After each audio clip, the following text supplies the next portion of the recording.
પ્રધાન નરેન્દ્ર મોદી પણ આજે દેશના લોકપ્રિય પ્રધાનમંત્રી આદરણીય શ્રી નરેન્દ્રભાઈ મોદી સાહેબ અને ભારતના મહેમાન, ભારતના દોસ્ત શેખ મોહમ્મદ બિન ઝાયદના સ્વાગત માટે અમદાવાદ એરપોર્ટથી શરૂઆત થઈને મહાત્મા મંદિર સુધી 20-22 કિલોમીટરનો આખો સ્ટ્રેચ, હજારો લાખો નાગરિકો, બધા જ સમાજના, બધી જ ઉંમરના, બધા જ વર્ગના લોકો આ બેઉ નેતાના સ્વાગત માટે તત્પર છે. કેટલા સ્ટેજ બનાવવામાં આવ્યા છે, કેટલા પોલીસ કર્મીઓ અને કયા કયા પ્રકારના સાંસ્કૃતિક સ્ટેજ પરના પરફોર્મન્સ? કુલ 24 જગ્યા પર મેગા સ્વાગત, એના સિવાય લોકો દ્વારા સ્વાગત, 14 જેટલા રાજ્યની અલગ અલગ સંસ્કૃતિઓનું પ્રદર્શન આ સ્ટેજો દ્વારા કરવામાં આવ્યું છે.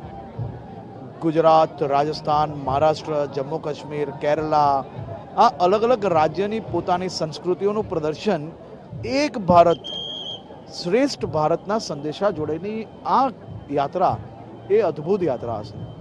આપ જોઈ શકો છો કે આપણા મહેમાન યુએઈથી નીકળ્યા નથી, એની પહેલાં લોકો હજારોની સંખ્યામાં કલાકો પહેલાં આવીને એમના સ્વાગત માટે તૈયાર હતા. ગુજરાતની મહેમાનગતિ આપણી એમ બી વખણાય છે, ગુજરાતી ભોજન બી લેશે અને ગુજરાતનું સ્વાગત અને ગુજરાતની પરંપરાનો બી અંદાજો દુનિયાને મળે એ પ્રકારનું ગુજરાતને શોભે. કારણ કે આપણે હંમેશા આઉટ ઓફ ધ લેવલ, એટલે કે આપણી શક્તિનું હંમેશા ઉપયોગ કરીને સાહસિક લોકો છે, એટલે એ પ્રકારનું સ્વાગત આજે આપને અમદાવાદથી ગાંધીનગર સુધી નજરે પડશે. ખાસ તો યુએઈના પ્રેસિડેન્ટ પણ આવતા હોય તો સુરક્ષા વ્યવસ્થા પણ એટલી જ જરૂરી બનતી હોય છે. કેટલા પોલીસ કર્મીઓ અને કયા પ્રકારની સુરક્ષા વ્યવસ્થા? કુલ મળીને 7,000 લોકો અમદાવાદ એરપોર્ટથી લઈને વાઇબ્રન્ટ ગુજરાતના મહાત્મા મંદિર સુધી 7,000 લોકો બંદોબસ્તમાં છે.